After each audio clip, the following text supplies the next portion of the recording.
with an NA showdown, Mokomi versus GiveUAnxiety, and I'm sure you know both of these guys.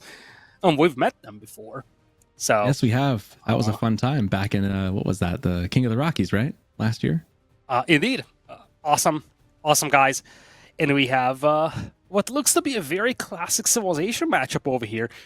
Templars banned on both sides, no Lancaster on either side, and we just have Jeanne d'Arc, Delhi, English, and Mongol. It's like on the other side you have French, Malians, Abbasids, and HR. It feels so old school. It does. And I think we're ready for game number one, so we're going to talk about the draft. After game one, we're heading into Dry Arabia, as we have GiveUAnxiety with the color blue playing as Jeanne d'Arc, and on the other side, Mokomi playing as the Malians in pink. Man, GiveUAnxiety is just such an aggressive player. Something I want to just state right off the bat. If anyone doesn't know who, and most people I think know GUA at this point, but he is so aggressive, and Jeanne d'Arc is like his calling card. This and French are two of his most played civs.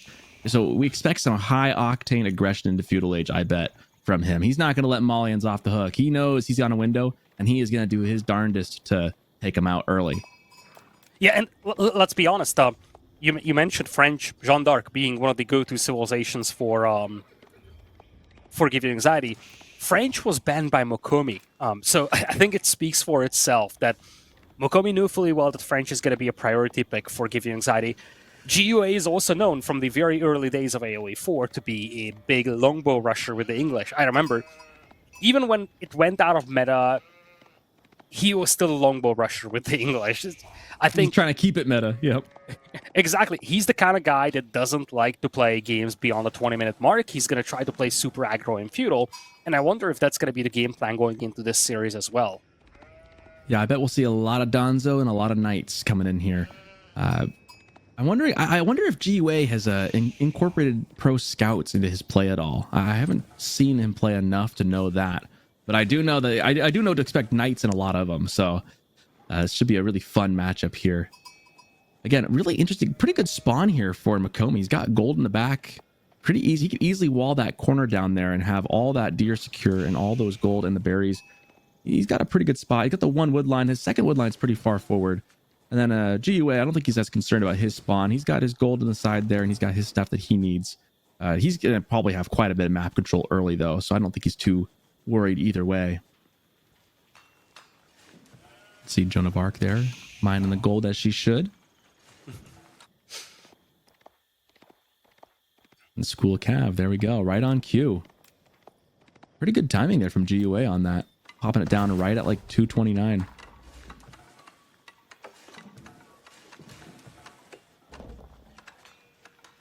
And nobody's surprised. It's going to be the Manticore from Mokomi.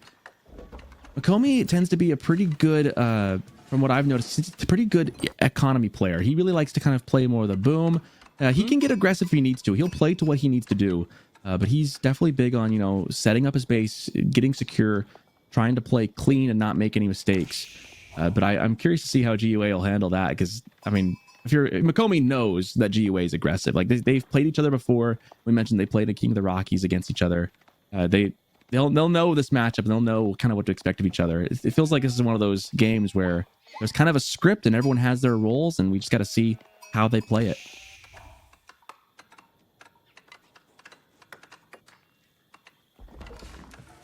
School of Cav coming in here for GiveUAnxiety, and you know, one good thing here for GUA is that, as you said, he's a very aggressive player out there. But against the Malians, you have to play aggressive. We just came out of a series which also featured the Malians, and we talk about this over and over again. You cannot let them get started with the cows. You cannot let them get started with the pit mines. So GUA is going to have to play aggressive here. I mean, GUA is not afraid of like sending a villager to go tower stuff, and he's done some silly shenanigans with like early tower rushing with Joan of Arc. Looks like he's doing the more classic build here, which is probably the safer bet. I think his micro with the Knights will more than be enough here for him to potentially take a win. But again, Mokomi just needs to defend and play it smart, and he's got a pretty good spawn. Look how nice and tight knit that gold mine is next to the wood. Pretty good little combination there. As long as Mokomi can hold that spot and get the cow boom going, he'll be in a pretty good place.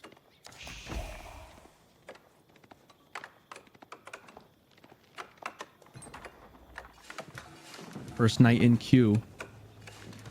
Wheelbarrow already coming up as well.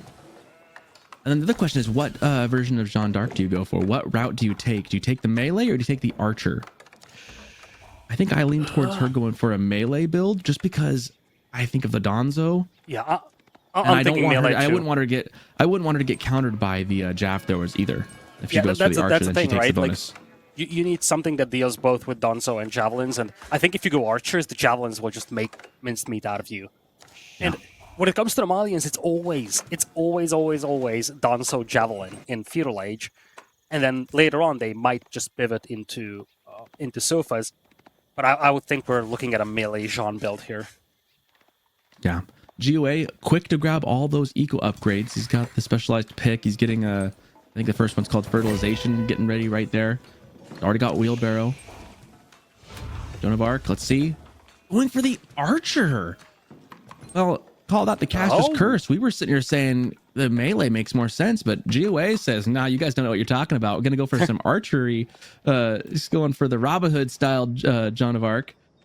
I mean, that's just going to get hit hard by javelins, though. Like, maybe he knows something we don't, but I feel like that's an interesting choice.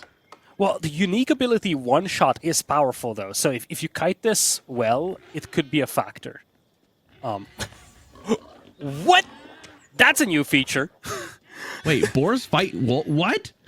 I think that's Gaia new. on Gaia damage. I have never seen a boar don't care, man. Oh my goodness. Yeah, the boars What did that always wolf- aggro that to the wolf did not deserve closest it. target. That But includes other.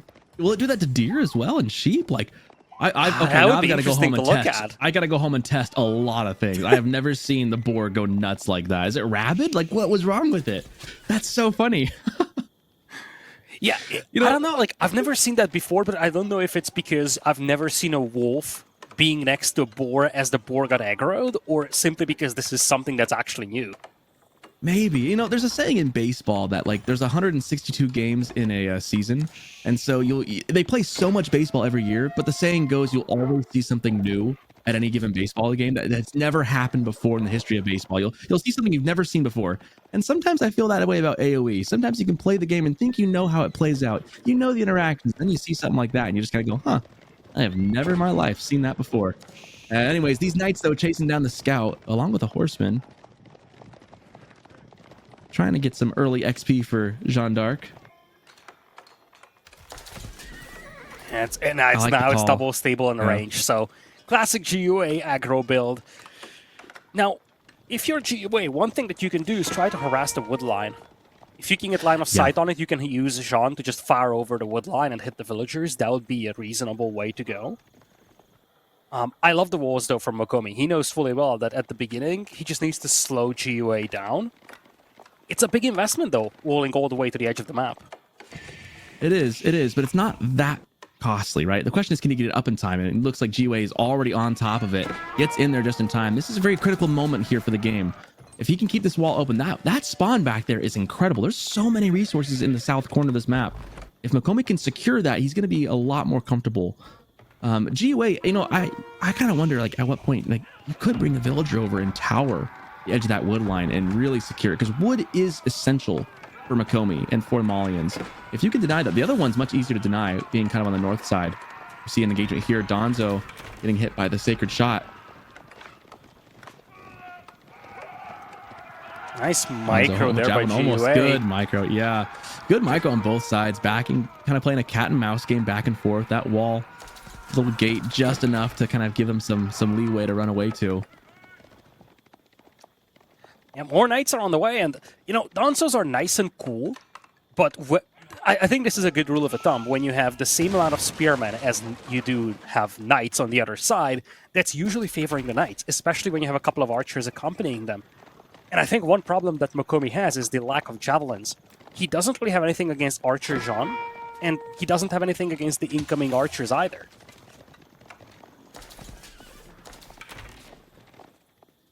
GUA's done a good job of holding this ground here. It's so critical he holds this ground. Looking to maybe do some stabbing on both sides. He's got some knights posturing on the northern end of that wood line.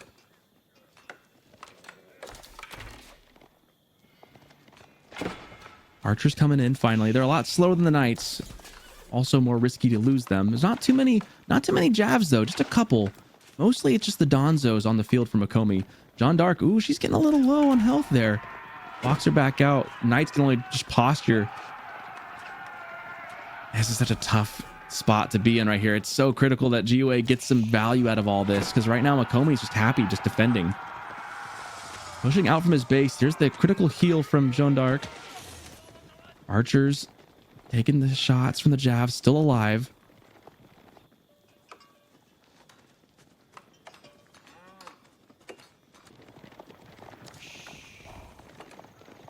Right back at it again. Man, if that wall had gotten up, this would be a very different game. So GUA may not feel like he's super ahead, but he saved himself from being super behind at any rate.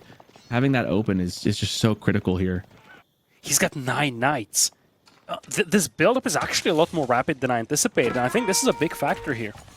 Normally, it's difficult to push into the Malian base, but the army value is almost twice for GUA as opposed to Mokomi's. 11 Donzos are no pushovers, but only 5 javelins, and if you're GUA, all you need is Jeanne to pick off 1 or 2 Donzos, same for a couple of archers, and then you're just going to charge him with the knights. I think this is actually something that GUA can push. He's getting the range defense just now. He needs all 10 knights to push this, but I think he might have a shot at actually accomplishing something with this push. Yeah, and he's able to get these many knights on the field. He's got those eco upgrades early. He's got 1-1-1, all 3 of his eco upgrades, as well as wheelbarrow. So his eco's doing okay behind this, and he's been on the board.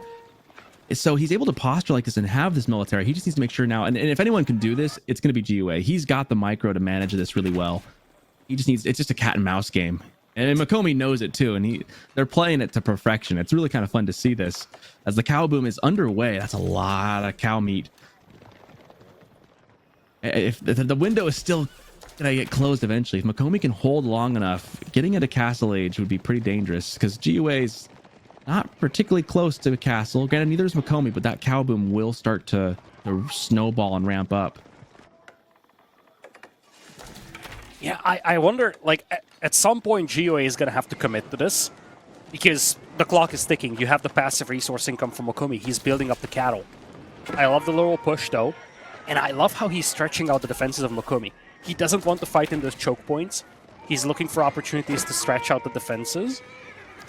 He's just going to run a circle around the enemy base. Now, he has a decent resource bank, so he could think about pivoting to castle, but I do not know if that's the right choice.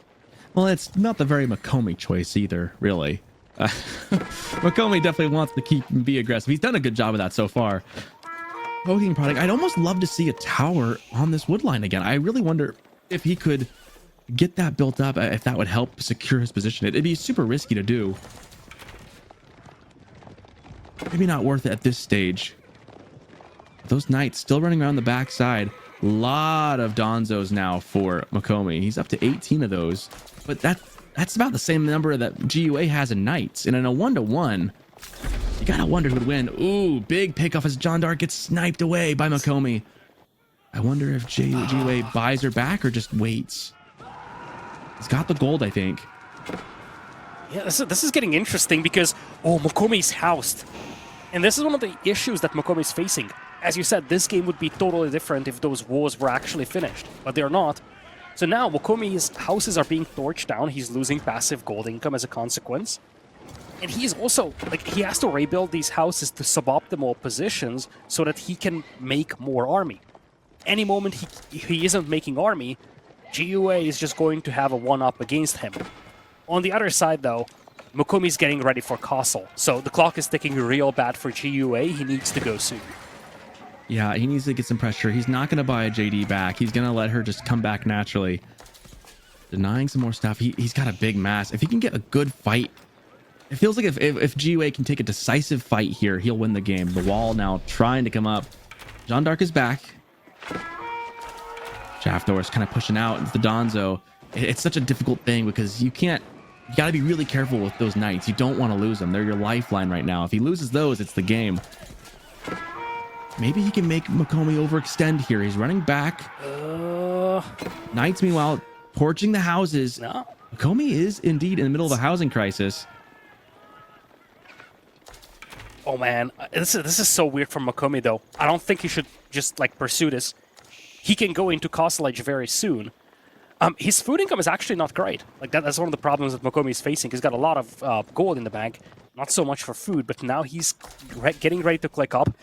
I think GUA is waiting for that. He's waiting for a timing push, and I think Mokomi's playing this careful.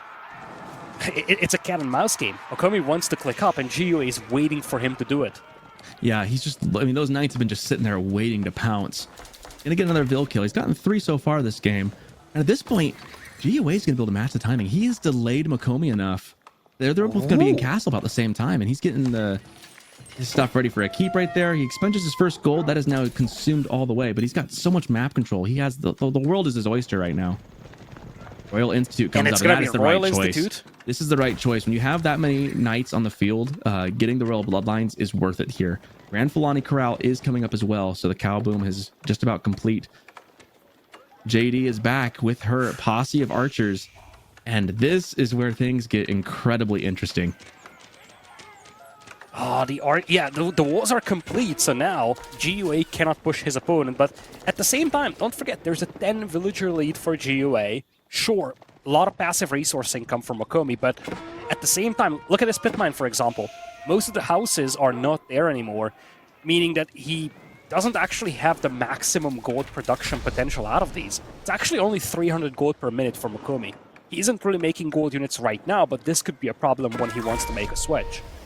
Yeah, Mokomi's problem is he's got like nothing behind this. His wood is getting stalled out now by GUA. He managed to send those archers around the top and kind of push back and posture against that. The other wood line, I mean, this wood line's almost consumed. The northern one, we were talking about this, is kind of far out there. That's the one resource that Mokomi just doesn't have access to, and it's going to be one of the things he needs the most here coming up if he wants to keep making Donzos and making Jav throwers. Big fight brewing here in this last open corner to the base. That's a lot of knights. Royal Bloodlines is not in yet, but it's been clicked. They're going to back up. I don't know if GUA wants to take this just yet, and Joan of Arc is going to die again. We got a minute before the Bloodlines comes in for the Royal Knights.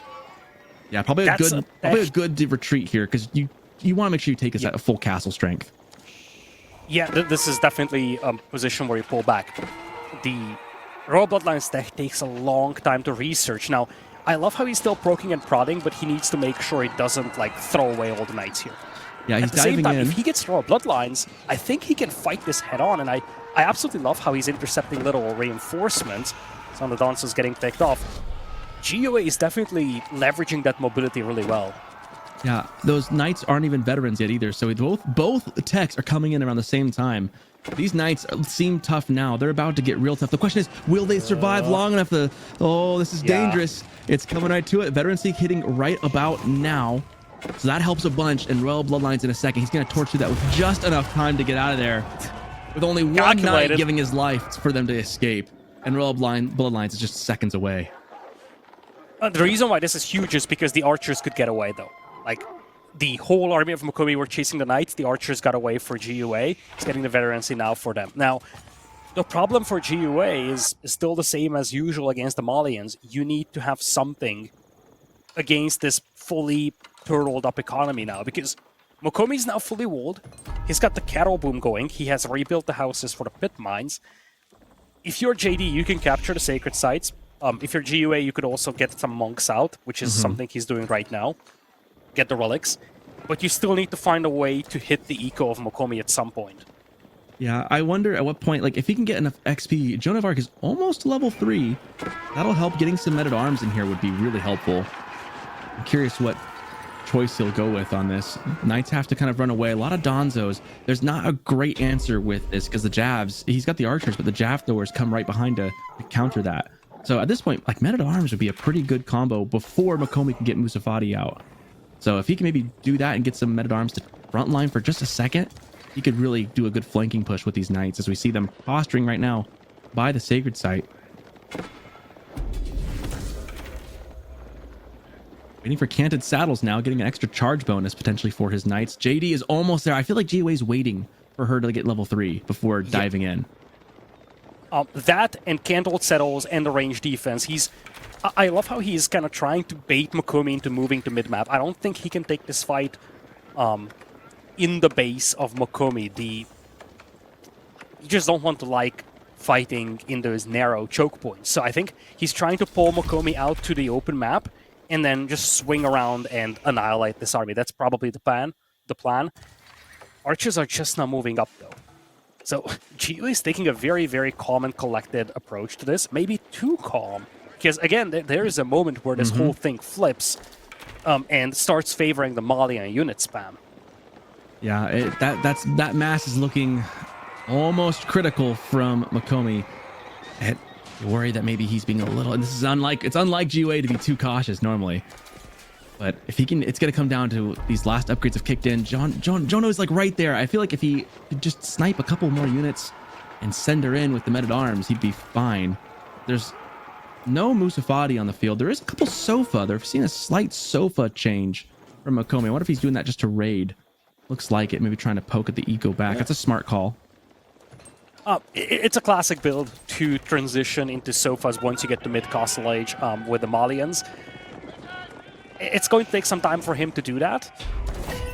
At the same time, GiveUA is looking for targets. One thing that worries me for GiveUA is the lack of knights. He has no more knights in queue. He's at 21 knights out there, but that feels like this was the exact count 5 minutes ago. Yeah, he could go castle again at this point. And so I'm wondering what his plan here is. If he just hasn't had the production building suspended yet. He's getting lots of eco upgrades.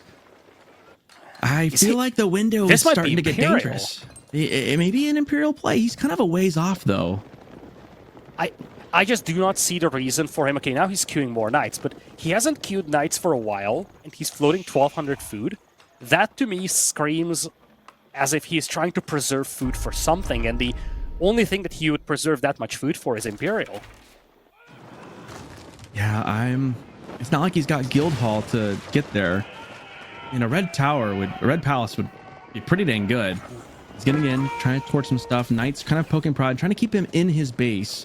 That's one thing Mokomi's been kind of forced into by GiveUA, is that he's had to stay in his base mostly, which does let GiveUA expand. GiveUA also has a second town center, so he's trying to kind of boom economically behind this. That's kind of what he's been backing off for then.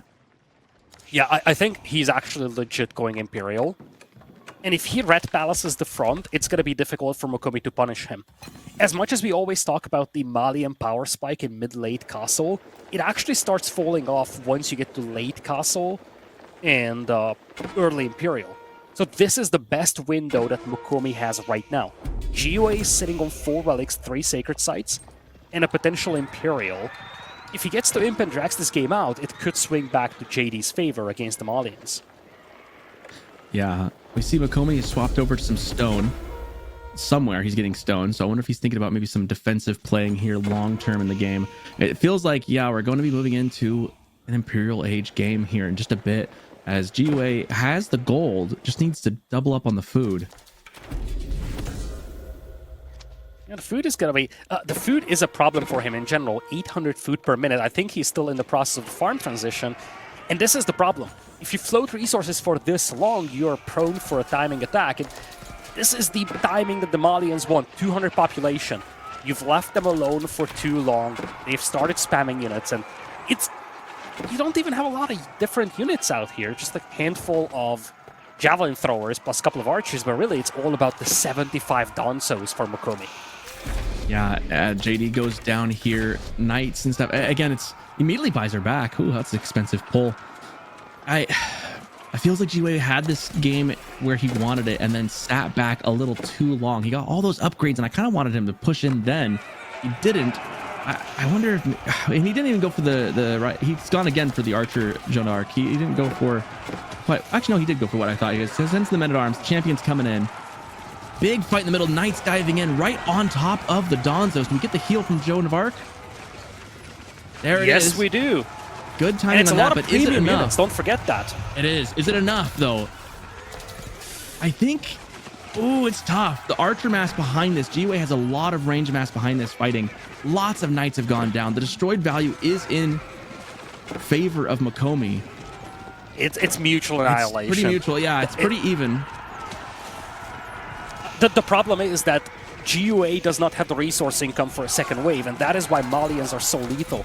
They can do this all day. They traded reasonably well, and Mokomi still has a really nice resource income. Now, I don't think he should be trickling units into this fight anymore. He's trying to pick off a couple more knights, and GiveUA does have a respectable bank, but yeah, it looks like both players will back off. This is interesting because GOA is now at a crossroads. He's still floating a lot of resources, but there's no way that you can click Imperial when you only have 10 knights on the field. He is starting to build a somewhat small villager lead here. He's up by about 14 or so. I don't know if it's enough to carry him into the next stage just yet. He's got a big bank of gold, but now you gotta start wondering long term, are you gonna be able to hold on to the golds on the map? Because now he's kind of ceded some map control here to Mokomi as the timing attack kind of comes in, losing those sacred sites now. Mokomi with 72 military to 44. Now GUA has mostly gold units on the field as opposed to Mokomi, who's got more trash units, but still pretty sizable gold bank. He just needs the food. It's the food, and he's trying to farm transition behind this. It's kind of where Joan of Arc falls off a little bit. It's kind of a similar situation with JD or with Zhu Shi, is that food becomes a problem eventually. And when it does, it hits hard.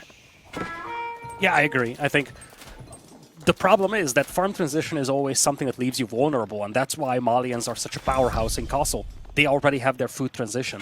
They have the cattle, they did that in Feudal, so now they don't need to worry about it.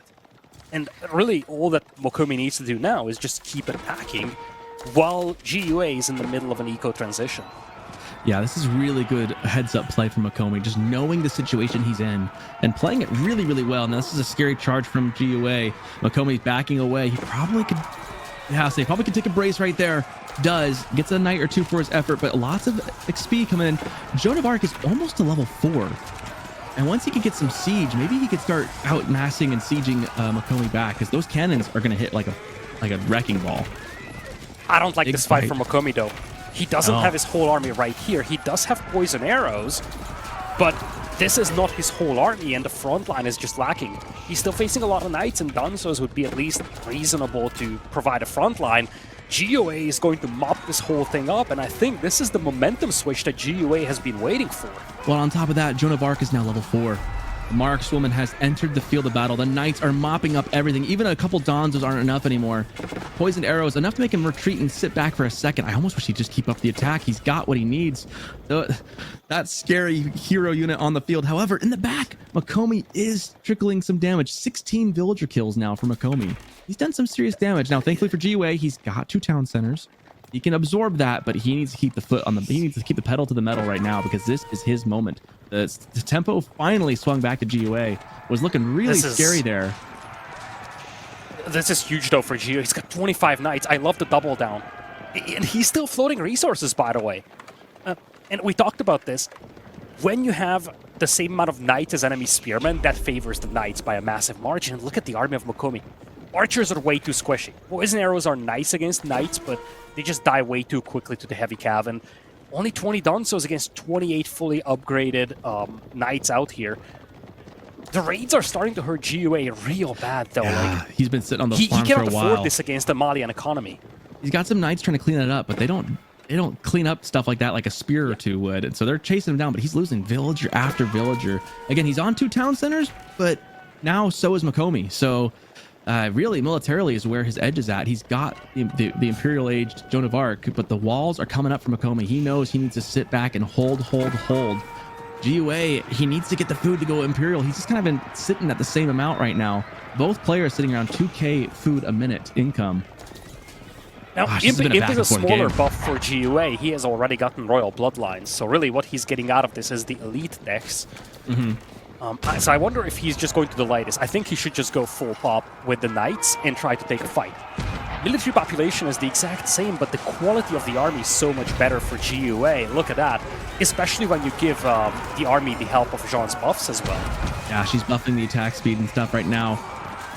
Everything going hard. It's a huge fight. Sofa on Knight battle. Donzo's the heal coming in, giving the premium units extra health. If they can just get onto that back line of the poison arrows, looks like the Donzos are falling. I think this is going to swing into GUA's favor right about now. As the last of the Donzos go down, the archers have nowhere to run. They've got to run back home. GUA sweeping in that cannon, just looming in the background, trying to come in. Archers pushing forward as well. Knights chasing down archers from Mokomi. Poisoned arrows don't seem so scary anymore. He's got a pretty good mass archers, but there's no front line anymore. Yeah, and that's the thing. Mokomi with the Malians, they love to spam units. But GUA is also spamming units. Now he has a 4 farm transition, 2,000 food per minute, better than what Mokomi has. And with the consecration, you actually save a lot of resources on the production. I think that is the big difference maker here. GUA himself has 10 knights in queue. He actually has more knights in queue than Mokomi has units in queue, which I think just tells you how much GUA is able to flood units at this point. Yeah, I mean, when you think about that boost in production that GUA gets, it's basically 1 for 5. Every 5 units, you get a free one. As we see GG called as he finally overruns the army. Really back and forth game, that one. You can really see on the military value lead where in Castle Age, it was all, up until that point, it was all GUA. And then it swung. That window was wide open and Mokomi pushed in and almost did enough. But then again, that one critical fight, the critical fight where he was overextended and the Knights got around to him to clean up the victory and to win it for GUA. Yeah, easily the best game that we've seen so far. Well, at least today. Very competitive, and the two are evenly matched. I'm curious how this is going to go, because this could be a 3-game series. And I want to say this is an unusual amount of patience that we've seen from GUA, and I think that's something that helped evolve his game. He looks scary when he's a little bit more patient. Yeah, he's scary because he can be aggressive and dial it to 9. But that little bit of patience, we were worried it might cost him, but he knew when to dial it up to a 10 again, right when he needed to. I think we talked about this in the context of GUA a lot back in the past.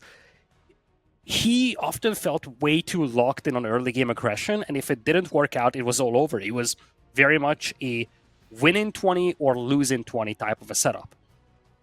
And I mean, it definitely helped his gameplay that he's a little bit more patient. There were times where he couldn't have taken a fight. And this game was all about him waiting for that proper timing. There were some dicey moments, but at the end of the day, these key fights, once you have level 4 Jean, and once he was really able to set up that Knight Flood, that's where it started to swing in his favor. And for Mokomi, he did everything right. It was just the fact that, GUA, as much as Mokomi's eco was untouched back at home for a while, GUA, he lost a couple of villagers, but he was mostly untouched back at home as well, sitting on full relics across the game, by the way. Yeah, and this is definitely we got to remember too, of all the civs, French and Jeanne d'Arc are probably the 2 best in GUA's repertoire. He is so effective with these Knight Cav aggressive civs. Mokomi played this really, really well, and there was a window, and I wondered if maybe GUA was going to lose the game there at one point as he was kind of transitioning that farm transition, but the GUA's credit, man, he really plays a dangerous game. And I think going into this, I would have given the edge to GUA just knowing how aggressive and good he is with Joan of Arc. But that said, we've got another game to look forward to now.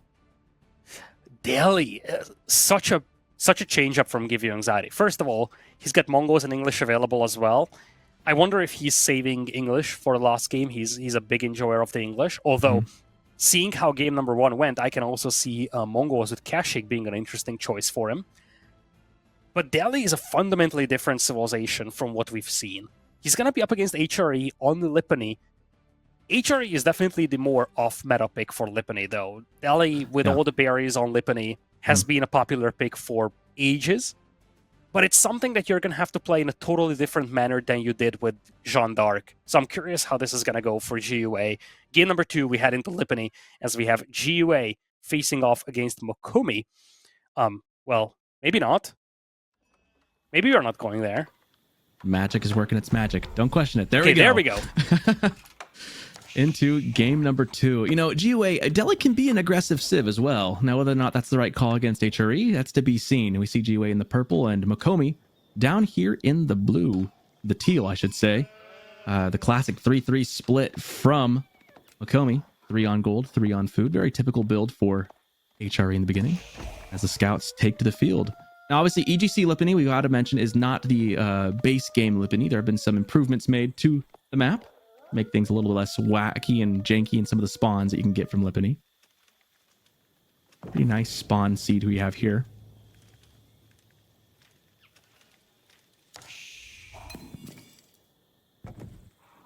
Forward gold for GUA. I don't think he's too concerned about that. Man, I'm still trying to get over last game and how good that was. I'm excited for this one here. It's kind of hard to reset sometimes, you know, and get back into it after a really exciting back and forth. I guess if you're Mokomi, I guess, are you planning for a castle? Are you doing the classic castle for relics play? I feel like GUA could easily deny that with Ghazi Raiders, right? Could play a I little would say feudal, so, go yeah. for sacred sites, you know, could play for the Ghazis, take down some of the men-at-arms. I think if you're GUA, you kind of have to dictate the tempo of the game, because your golds are also very exposed. Now, of course, you are Delhi, so you want to get most of your gold from sacred sites, but you either have to get the sacred sites or you have to protect that front gold you have. In, well, whichever way you go, you have to be the one dictating the tempo of the game. And it worked well for GUA in the previous game as well, dictate the tempo of the game, because Mokomi was definitely the more like reactive player in the previous game. I feel like GUA wants to carry that recipe over from the previous game. Mm-hmm. I'm curious what landmark we'll get from GUA. I think it's going to say a lot because, I mean, he's so aggressive. Like, I have to wonder, does he go Tower of Victory? I don't know that I would in this matchup, but with GUA, I have to wonder, like, does he go Tower of Victory? Does he try to full send it? You know, he could. It's the Aachen Chapel for Mokomi coming down in a pretty decent spot. I like that, right on the wood. I would have given it a little more berth from the town center, personally, maybe a little closer to those berries, but I won't question the guy who's a way better player than I am. And Dome of the Faith. Okay, so GUA not going crazy here. Just going with Dome of the Faith. I think that is the right call in this situation. Gonna be able to produce a lot of scholars very quickly here. And I think it'd be no surprise if he went for a stable in Feudal Age and made some Ghazis. Yeah, like that's kind of your go-to. There's like no reason not to. I'm certain that that's gonna be the way to go for GUA. I wonder if he's gonna do the same thing that he did in the previous game, which is just like pump out military production, get the sacred sites, harass the enemy base, and then try to sneak a castle edge behind it. Because that was the strategy for him. He never had a window in the game where he wasn't making army. Mm-hmm. That's kind of his MO, right? Like that's kind of how he does things. Is always make stuff as he does that. I mean, and it's a smart play, right? I mean, there's often times people will say in this game that if you're not building military, then you're doing it wrong. At least that's not always true, but we do see the spears coming out. So obviously we see Mokomi knows that he's going to be going against probably some Ghazi. I don't know if we see the stable just yet from GUA. Not quite, but we could still assume that'll be the choice.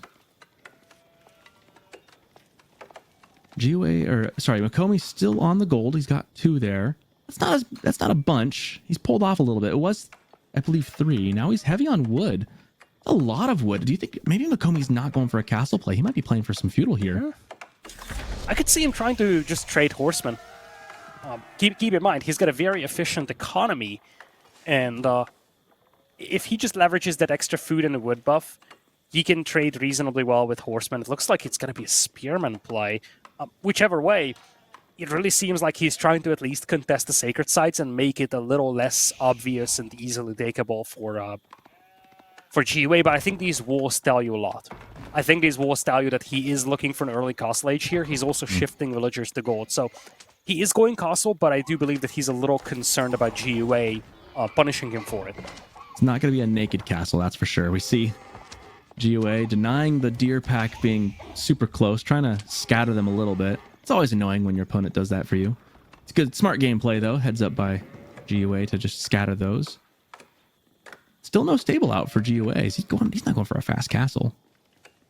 It's only 5 minutes in, but usually you see some kind of production building coming out right about now.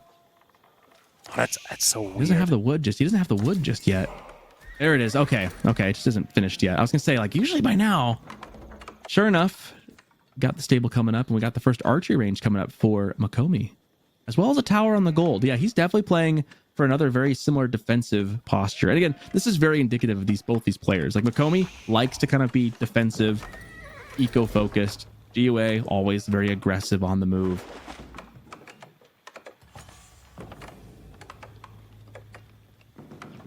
First Ghazi queued up. First 2 Ghazis in the queue. And the first archer as well for Mokomi. Looking at the relics right now, they're pretty well scattered across. There's one that's pretty dang close to where Mokomi's at, but none of the relics are particularly close to GUA. I definitely think the relic spawn is in favor of Mokomi, which he's probably thrilled about. being HRE. He's going to want to get those home as fast as possible. But yeah, looks like they are kind of leaning towards his side of the map overall. Yeah, it definitely feels like both players are prioritizing mid-late game here because GUA opened with a blacksmith, and that just tells you that he isn't in a rush to get any military units out. He just wants to prioritize the upgrades from the blacksmith. Now he's getting some Ghazi Raiders and archers out. Mokomi is actually investing very heavily into feudal defenses. I almost feel like he needs to do something with those because otherwise it's a big investment for an HRA player that really doesn't want to stay in feudal for a long time. Yeah, it feels like he could have just gone naked castle at this point. I mean, if he'd have gone for a naked past castle, he'd be pretty much aging up right now. But instead, we see he's nowhere near castle age at the moment. Getting wheelbarrow instead, opting to build some more units. This kind of feels like a role reversal. I mean, obviously GUA is building some units as well, but they're definitely playing for a feudal. Horseman goes down. Good pickup from Mokomi. Yeah, I think this is the window for Mokomi. The spearmen actually carry good value here for Mokomi. If you take out one Ghazi Raider, those are very, very expensive, and all you want to do is poke around and make sure you don't give GUA all sacred sites untouched. I think now is the window. Actually, look at this double range. It looks like we're in for full feudal fight. Water. I think he can, and that's why he put the Aachen on the wood, right? Originally, you could see he was kind of pivoting, but he could go defensive, and if he needed to, he could. But kind of noticing that GUA is not being overly aggressive, realizing maybe my window's now. Instead, just staying invested in the feudal game, building units, and being effective with it. And when you can micro at such a high level like these guys can, you can really hang in feudal and do a lot of damage with even very few units. Yeah, I still believe that he will eventually click up, but I think he senses, as you said, blood in the water. You could take away the sacred sites, you could take away berry access, and if you can accomplish both, then the daily economy is so weak, and this is not a thing that you want to have if you are GiveUAnxiety. Getting caught off guard in the stealth forest. Big stealth forest attack here from the woods. The trees speak German, it turns out, as the archers just surprise GUA's units. Great ambush set up by Mokomi right there. Yeah, having a scout would be very valuable here for GUA. He lost his scout. Mokomi still has it. And especially for Mokomi, who's got a slow-moving army, being able to just have an ambush is so valuable. Gets a snipe on a monk as well. Remember, GUA doesn't have a lot of sacred sites, doesn't have a lot of gold income. So for GUA, losing all those monks out there is a problem. Yeah, Mokomi clearly with a military advantage at the moment. This is looking really good. Did you see an outpost here for GUA trying to hold on to the deer up front? But that's a very precarious spot. There's only so much room for those villagers, as Mokomi is just full aggressive, taking complete map control, killing scholars. He's already gotten at least one scholar I saw go down, attacking another one there with the scout. He is in a really dominant position. It's worse than that for GUA. He's playing Delhi and he is on the hunt. I think that tells you that he's in trouble. Ideally, he would want to be on berries. That's not going to be the case. And now I think Mokomi is being a little bit more aggressive with his army simply because he's now thinking about clicking up. He's floating a lot of food. I think he's shifting villagers to gold. This is where you probably click up if you're Mokomi. He is getting a lot of damage done on the tower, though. GUA keeps losing villagers to this. Yeah, 4 villagers count. A little skirmish here. That's a lot of archers and the Ghazi coming in. This right into the spears, though. They get the brace and take one down. That's a big pickup for Mokomi. Spears getting on and now getting wiped here as Mokomi's just on top of it right now. He has got the ability to do this. Spears taking out another Ghazi. Archers dwindling the numbers down to 4 left on the field that I can see on the screen. And it's a cleanup by Mokomi. This is ridiculous. He's not just winning this fight. He's doing so while piling up resources for Castle Age. This is like so ideal if you're Mokomi right now, because you want to get to castle. Your power spike is in castle, but denying Delhi the feudal wins, like denying the sacred sites, is usually like paramount. Doing that and denying all the food, which is forward for GUA. I mean, Delhi is a beast that's built on food, and if you can take away the food, it's kind of like Zushi in that matter. Once the food's gone, they're up a creek, and man, Mokomi is just putting the pressure on right now with that, just digging that knife in deeper as he just sits on the food right in front of GUA's base. And Mokomi he changed his mind. I think he wanted to go castle. He was piling up the food and gold for it. Now he's doubling down, realizing that he can take away the gold mine. And you don't have any sacred sites for GiveUA right now, no gold mine. It means that he cannot even get new scholars out. And again, he has to fight for Hunt. That is so bad for the Delhi player, having to fight for Hunt. At least, if it was berries, it would be cool because, well, at least it would be slightly better because you do have the collection buff on berries, but having to fight for deer as the Delhi player is just so sad. Yeah, at this point, up by 6 villager kills, Mokomi just doing everything right. I mean, I think he could have gone castle and been fine. But man, what a bold decision to stay in feudal and say, no, I'm keeping this where I want. He's not even giving GiveUA a window. And there enough, GiveUA throws a towel in and says, nope, you got me on this one. We'll go to game 3. It's very funny because if you just cover the name tags and ask me which of these two players is GiveUA, I tell you it's the player that just finished the game with a win. Because this was the most GiveUA-esque build from Mokomi that we've ever seen. It is spears and archers. This is how GiveUA played the game for years. Every single game, spear and archer rush. And this time around, Mokomi said, well, let's see if it works against your Delhi, and well, it for sure did. Yeah.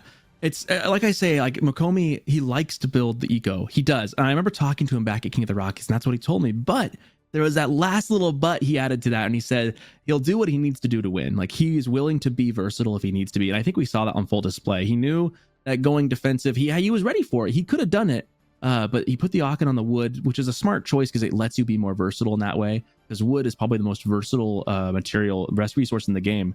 And he just did that knowing that he could lean into military if he needed to, and pulls out the win with a really excellent feudal push and feudal win. I mean, what great posturing and such a bold decision to stay feudal and, you know, give it to GiveUA back. Like he kind of had to deal with it last game and now turn the tables, because who would have thought that, you know, HRE with Mokomi would be the aggressive one over GiveUA.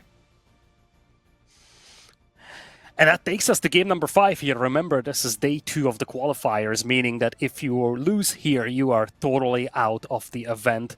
We already have, I do believe, 12 players of the main event qualified, and we will qualify 4 more today. So far, very impressive games. The winner of this series will be facing off against Scatterbrain, who took out 194 in a 2-1 fashion. As for in the brackets, we have sort of fighting against CSO, and CSO has the upper hand. So even though we've seen a very clean sort of so far, looks like he's down against CSO.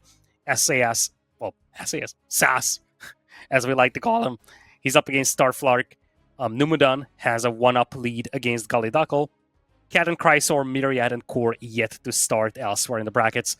And then these are still just a round of 16s. We have one more round after these.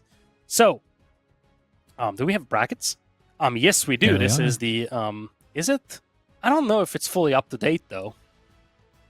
Looks like it is.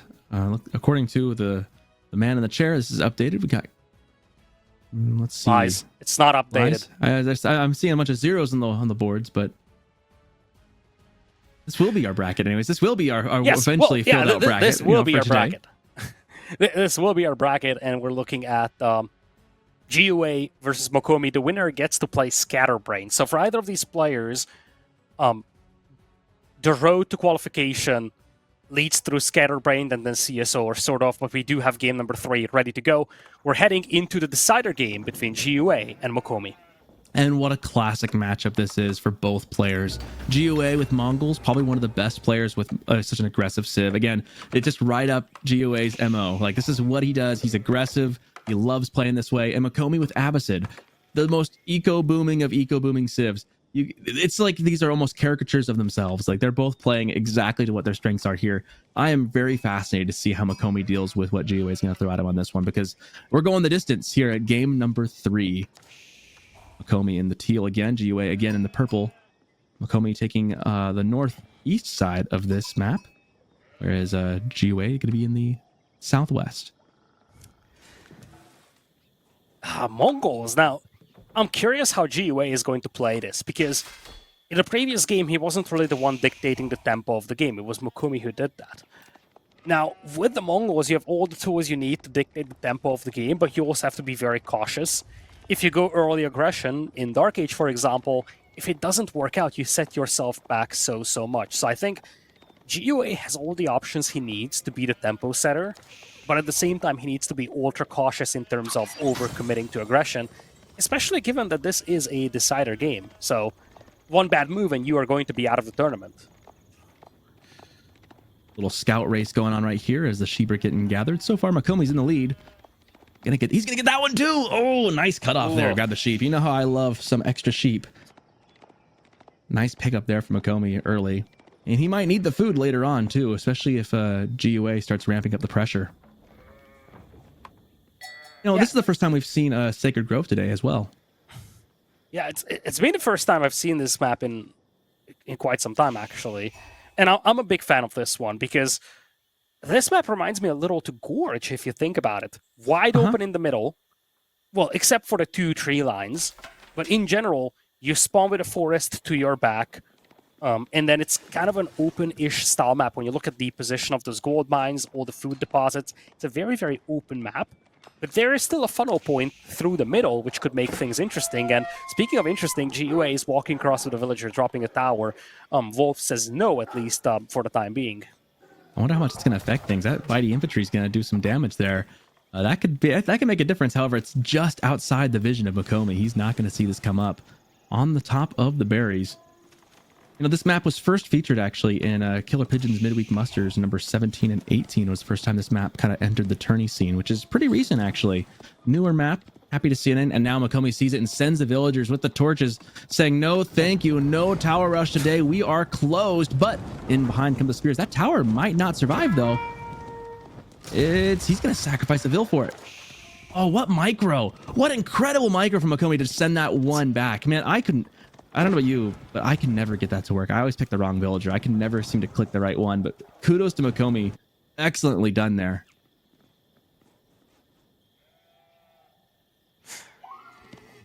This is looking grim for GUA. I touched on this just a couple of moments ago. If you commit to early aggression and it doesn't work out, you set yourself back so much. It's one thing that this tower is a non-factor anymore. You invest into spearmen, which are currently just torching a mill, not really influencing anything else. And that villager had to walk across the map. Now it's walking back home. That is so much idle time when you only have 16 villagers. Yeah, I almost would have liked to see him go around the other side and try and, you know, sit on the gold mine, you know, at least sit on the gold and do something with that villager. Put the tower up somewhere else, because just giving up and going home feels kind of bad. You can overcome this. This isn't just GG though. Like, I mean, for anyone at home thinking, oh no, it didn't work, game over, Mongols can still find a way back, but I can't lie. That was a bit of an unfortunate fortunate loss there for Mokomi, or sorry, for GUA.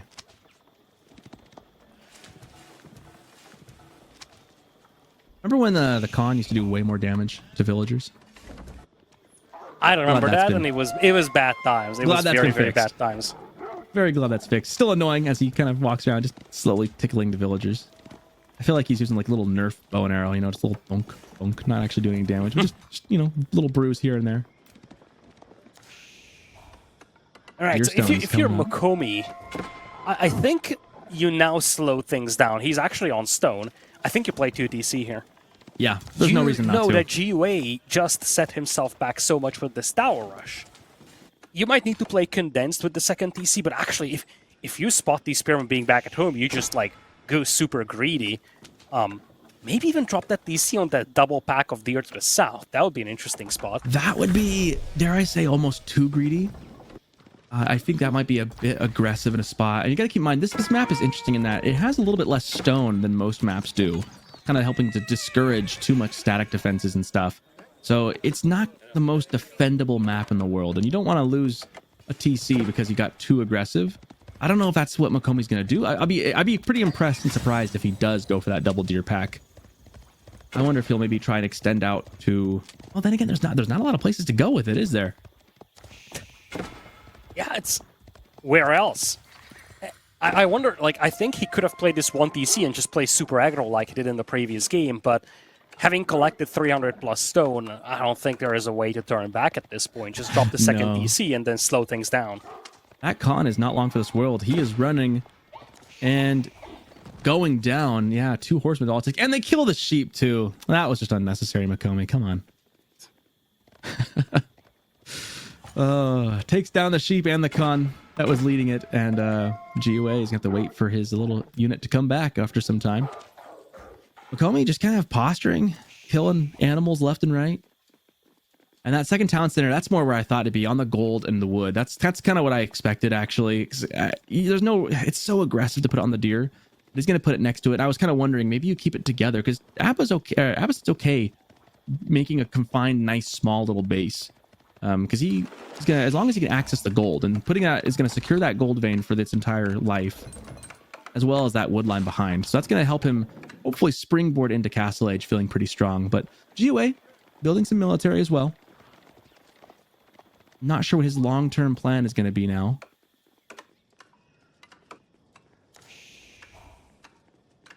Powering up his gold. Maybe he's expecting some pressure back. Mokomi definitely playing for H2. Yeah, I think if you're Mokomi now, you just go for the classic Abbasid route. Boom 2 TC, get into Castle Age. That is how Abbasids have been played for years now. And if you're a GUA, I think really it's up to GUA to make something happen, and he wants a second DC. He is going for a super huge amount of wood in the bank. That screams second DC for me. I think he understands that he just doesn't have the timing to push into the Abbasid defenses at this point.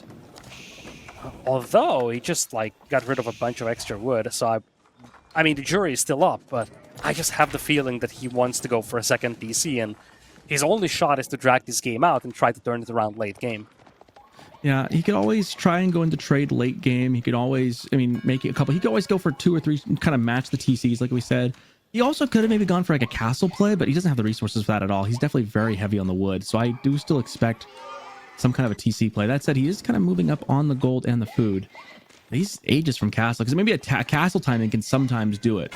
But the problem is with the Dark Age push that he had, he kind of put himself behind for that. That's a lot of villagers on gold. It is. 6 villagers on gold is almost Castle Age equivalent. It's like, yeah. No, that's not going to happen. It seems odd, though, because he's got 0 food at the moment. This is such a weird eco balance. Because right now he's very low on food. He's super heavy on gold, which is either we're rushing castle or we need a lot of gold-heavy techs like blacksmith upgrades. But neither of these seem to align well with the fact that he's floating a lot of wood. So I just don't know why we're floating this much wood if the idea is to push the enemy base here. Now, granted, Mokomi stopped making an army, and right now GUA has a chance to harass a little. But still, it's so difficult to push into that Abbasid base. I wonder if he's going to maybe make a play for Rams and try and take the second town center down. Could be. I don't think he has siege engineering, though. He doesn't. He's getting his ranged upgrade right now. I wonder if right after that, if he clicks on the upgrade for siege engineering, because then he's got the wood for 2 Rams. Nope, he's going for deer, and there's siege engineering right there. So okay, so I was saying he's got a big enough military. He could. There's a window. I don't know if he's going to be quick enough. He is kind of positioned right now, but by the time he gets the Rams up, it feels like Mokomi's going to be already boomed. Yeah, like that's the window my problem. is now. That is my exact problem. I feel like it would have been better to have siege engineering first, start building the Rams, and then get the defense upgrade. Obviously, he is the high-level player, so we're just guessing here, but I just feel like the problem is that by the time he gets the Rams going, Mokomi will have enough archers to just stall this. And as long as Mokomi stalls this push, he's going to come out victorious from this engagement. Mokomi did lose a couple horsemen there, and GUA is posturing very aggressively now. Those Rams, that siege engineering came in really quick. So those are coming up. He's actually got there's the window is still there. Those archers are there. He's got 19 archers to 15. He's got 12 spears to 5 horsemen.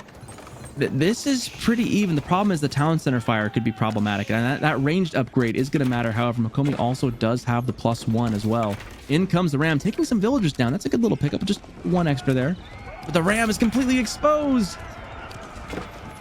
Thankfully, it doesn't take too much damage. We see the Falcon flying around, giving some extra vision for GUA, so he knows where everything's at. Posturing again with the Ram. Archers are. I think GUA knows he cannot dive this. That's the problem. Like, if you are going for a full feudal push against a fully fortified enemy base, you either win the game there or you lose it. And I think GUA knows he cannot push this. In fact, he might have already overextended here. Yeah, he's getting cleaned up. For a moment, I thought he was going to go castle. He started floating a lot of food and gold. And maybe I thought, okay, he's just going to posture there and go to castle. it doesn't matter now. Mokomi is leveraging the eco lead he has, and he's cleaning this up. Yeah, the archers are a big problem. If GiveUA had a horseman of his own, it'd be a much even game. And maybe he could have gone for like a 1-1-1 split. He had the wood, he could have maybe done that. He only built the one ram too. He actually canceled the second one. I think he realized kind of late that he just didn't have enough for this. The timing was just not quite there. And now he's marching all the way home, and he's not close to castle. Granted, neither's Mokomi. It just feels like they're kind of at a strange stalemate. I mean, because these archers here for Mokomi, they could chase him back to his base, but then what? Like, then they're in the same problem that GiveUA was just in. We do see some horsemen coming out now for GiveUA. I think the big difference is that Mokomi has 2 TCs, so he doesn't need to push. GiveUA needed to push, and this is always how it works. If you play 1 TC feudal ramp push, you either win it with that ramp push, or you will lose to the superior economy of your opponent. It's not ideal for Mokomi that he needs to make a farm transition, though, and that could be the saving grace here for GiveUA, who's definitely looking like he's going for castle now. Yeah, we gotta remember that Mokomi does not have the advantage of the eco wing for those farms. In fact, we see boot camp just coming in now. But the farm transition nonetheless. There is those 2 deer packs down to the side there for Mokomi, but hasn't gone out for those just yet. There is still a sizable amount of units for GiveUA. It's enough that he has to be careful. Mokomi can't just be willy-nilly with his units here. See Mangadai go down. Those 2 horsemen are pretty weak, though, from Mokomi.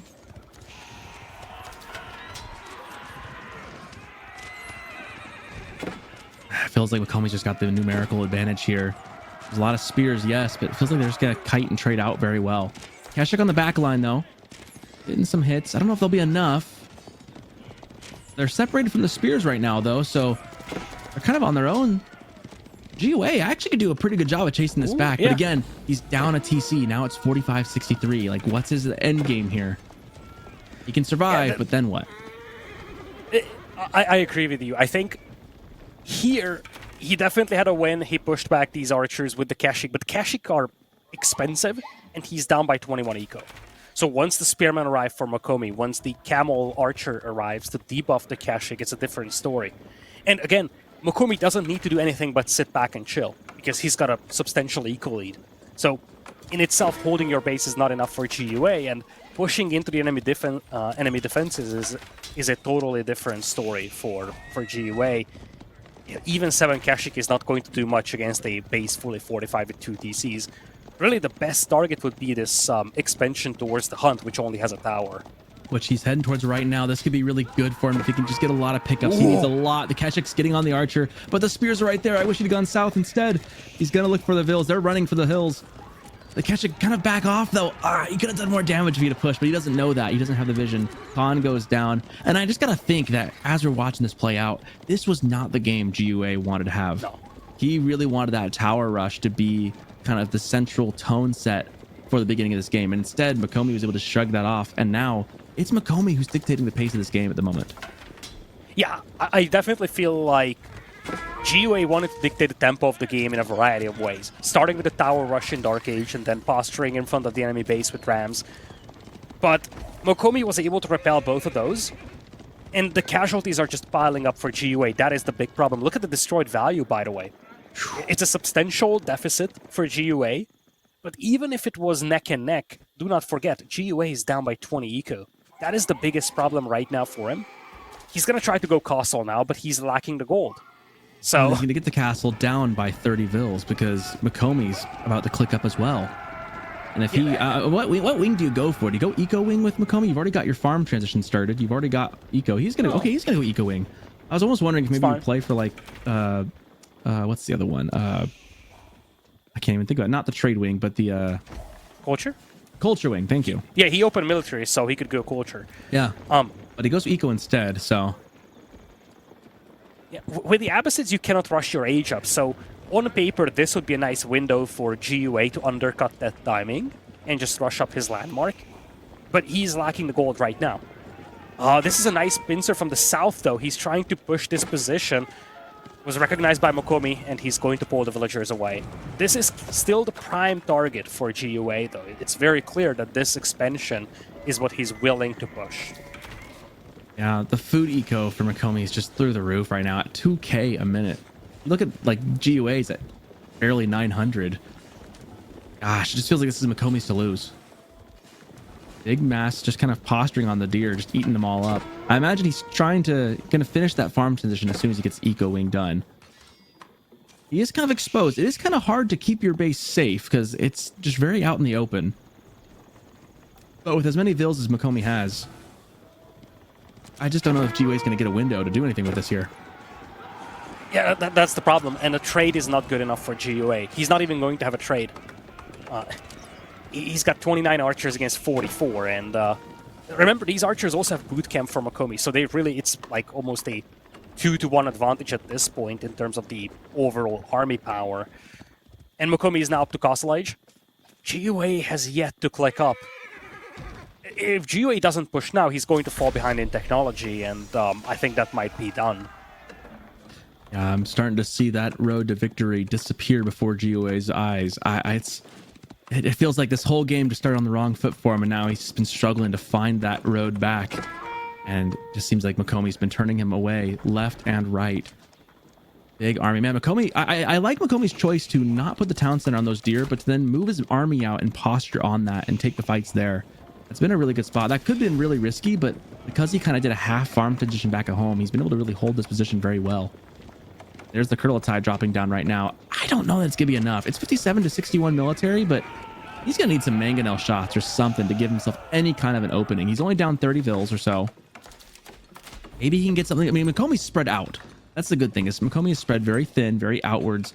If he can get a big enough mass of units and charge around and start raiding like crazy, there's maybe a road for GUA to get back in this. But he probably needs another town center of his own, and he needs to get some raids. That's the thing. I think that has been the issue for GUA for a long time.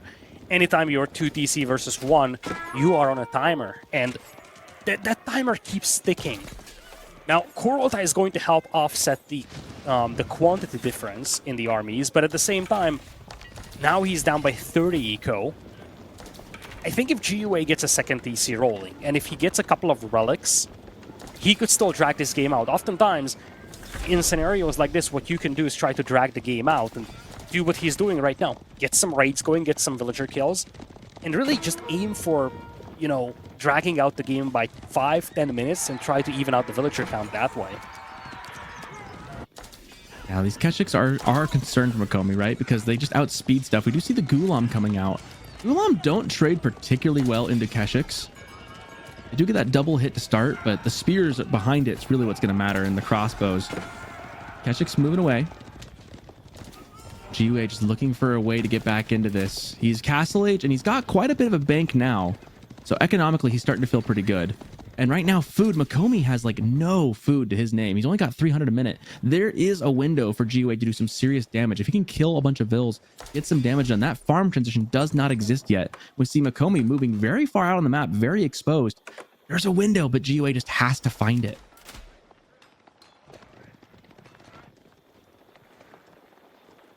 Mokomi just kind of spreading out. He's got a big blob in the middle. Kind of using the stealth forest around the sacred site to kind of conceal a little bit. Pretty good sized mass from GUA, but 97 to 64 units. I don't know that GUA wants to take a head-to-head right now. But if he does and he can win, Mokomi is going to have a hard time replenishing this mass. Yeah, I agree with you. I think GUA needs a fight like this. Help with the Kurtultai, far away from Mokomi's base where it's difficult for him to reinforce. Veterancy for the archers just now came in for GUA, though he needed to wait for that. Problem is the quality differential. Remember, composite bows will be a thing for Mokomi. He has boot camp as well, so sure enough, nice little raid in the meantime. Sure enough, you have the Kurtultai buff, but you're also facing against off against superior archers on the other side anyways. Yeah, we see that composite bow ticking up in the right-hand corner there of our screens. Halfway done, probably about 40 seconds or so from being complete. And Mokomi's posturing like he knows it. He knows he's going to have a big tick in power here with that. He's just outside the base. The Keshik running down the middle, looking for some kills. Again, if GUA can get like 30, 40 Vil kills, that sounds like a lot. But if he can find like a good spot and get 20 kills, he's going to be in a good spot. Instead, the Keshiks are going to just pick off the lonely spears Interesting choice, but he's going to do a wraparound and get quite a couple. And Akeshik is getting some damage on the back line. 7 bill kills now. Not enough. That's number 9 now. Push into the enemy base, though. There's a second DC for GUA. This is what he needs to at least catch up. Well, he's not going to catch up, but just to keep that villager differential. But Mokomi is really thinking about trying to torch this down. He's thinking twice about it. He's just going to disengage, but GUA needs to keep this alive. Kurlatai right behind to defend. This is not a fight I'd feel comfortable with Mokomi because you don't have the defender's advantage. Kurlatai helping out. Keshik are not great into some of the crossbows that are in there, but there's quite a bit of spears and gulams. Archers trying to do their work. Kurlatai landing down, getting that buff. That's so crucial for this fight. I feel like it took a long time for it to get back there. Gulams are just too much. The Gulams are just tanking so much damage. The Keshiks just got wiped off the floor. Somehow. That Kurlatai being backed up and then moved took away a lot of DPS that GUA had in that fight. He survives, but at the same time, remember, Mokomi is still in such a good position. He's up by 30 eco. He's collecting all the relics, so the eco difference is still growing. Really, for GUA, the best... really, the only scenario I can see him turning this around is where he... where he just stalls this game out until you get to like 130 villagers. Because that is where you can catch up in terms of villager count when you are down in villagers and you're down in DCs.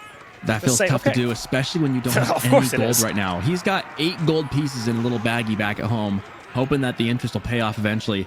He's got no access to gold, and if you look at the food income and the gold income from Mokomi, there's like no way. If GUA loses what's left of his military, it's never coming back. Here comes a big fight now. Knights now, Lancers, excuse me, coming in for Mokomi, getting a good charge off. The Gulams just frontlining this, though. I mean, you can't underestimate Gulams. They're slow, but they're tanky. And if you can't get rid of them with no crossbows to speak of for GUA, he's got nothing happening. He's got nothing going. And that scout, well, there's one win for GUA right there. The scout goes down. Villagers say, you're not leaving here.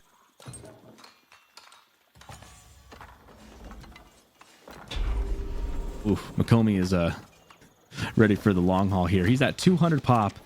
100. He's got like a perfect split of military and eco. He is ready to go for it. And now that he's 200 pop, he's going to start thinking about Imperial, because that is what you do. You start thinking about Imperial.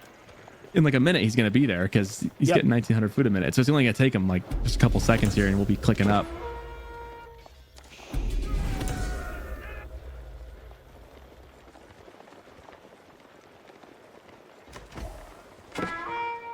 I don't know. I feel like this has been tough for GUA from the very beginning.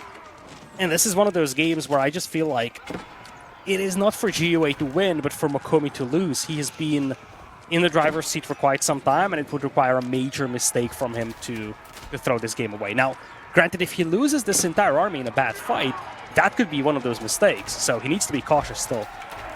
Especially if he clicks up while doing this, which he's not. He's waiting.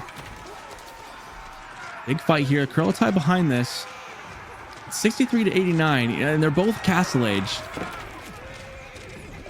It just feels like this is the last breath from GUA, though.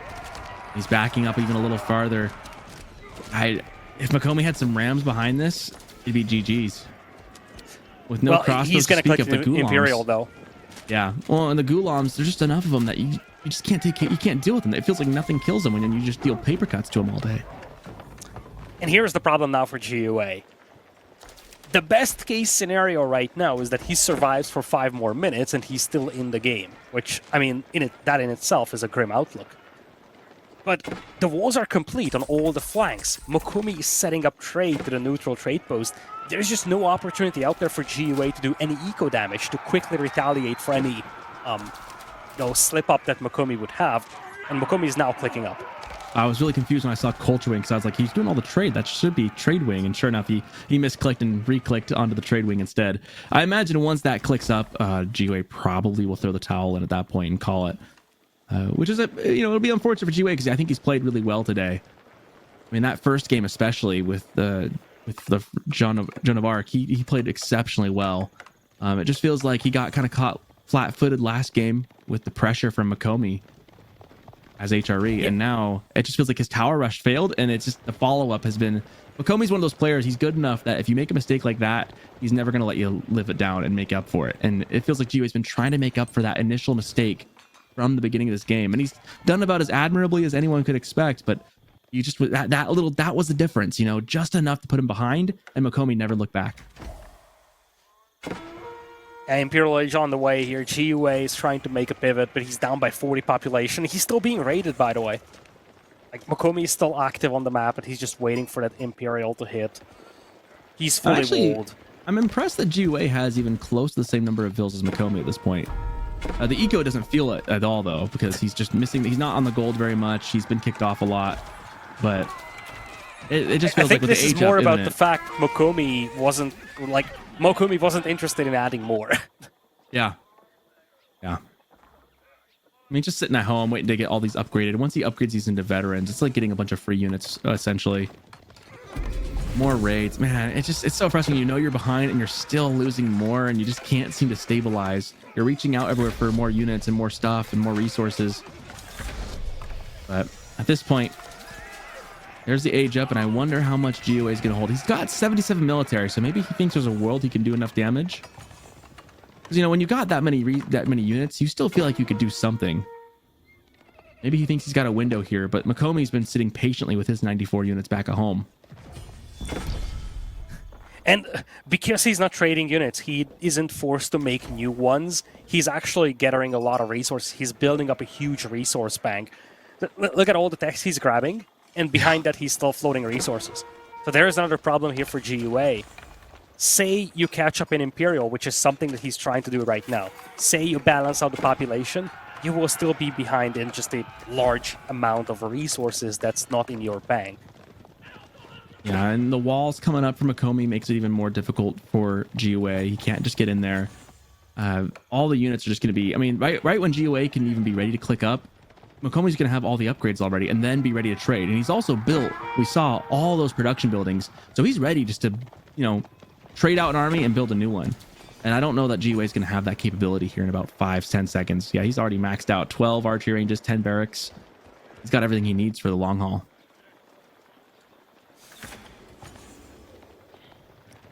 Yeah, and the thing is, when GiveUA ages, that's the perfect timing for Mokomi. He's got all the upgrades. This is as good as it gets for Mokomi. He is going to dive in. GiveUA does not have the upgrades just yet. His opponent does. And Mokomi knows fully well that his opponent is going to try and age. I'm going to toss 33 villagers on it. Just tells you everything you need to know. Pretty soon we're going to see some fire arrows coming up. There comes the age up now. It just feels like, what do you have behind that, though? You know, Mokomi did what most players don't do, and that is he didn't throw away his army as he was going up into Imperial. I mean, so often you age up, right? You throw away your military and you age up and you've got nothing. He held on to it, and now he just has his whole bank, got all the upgrades. And now, even though there's a Kurultai here, we see a big fight coming in. All the archers, all the crossbows, and the Ghulams just shredding, just running through the archers, trying to find their kills, trying to get into the thick of it. Pretty tough fight under the Kurultai, but we see the incendiary arrows now coming out behind this Tithe Barns, elite army tactics, more upgrades coming in from Mokomi. He's happy to make this trade. Yeah, he's more than happy to do it. Remember, these archers have composite bows and boot camp as well, so even with the Kurultai buff, GiveUA's army is just not sufficient to fight this off. And even if it was, Mokomi is happy to trade. He's got the resource bank and GiveUA does not. And in the showdown of NA players, it looks like Mokomi is going to prevail. This is also a reverse sweep, by the way. GiveUA opened with a win in game number 1. Mokomi looks like he's going to win 2, and he's going to move on to the next round. Incredibly good job by Mokomi. And again, you got to wonder if that tower had gotten up in the beginning, how different would this game be? Because this was not the game plan that GiveUA had coming in. He expected that tower to be up and going, was not planning on having that be refuted by Mokomi. And you can see the graph there. It looks like it was pretty close for a while, but in reality, you can see the eco count just surging forward. And really, the pace was dictated by Mokomi almost from the moment that tower was torched down. 42 eco kills to 9. That you can always tell like who had the dominant position by looking at the eco kills.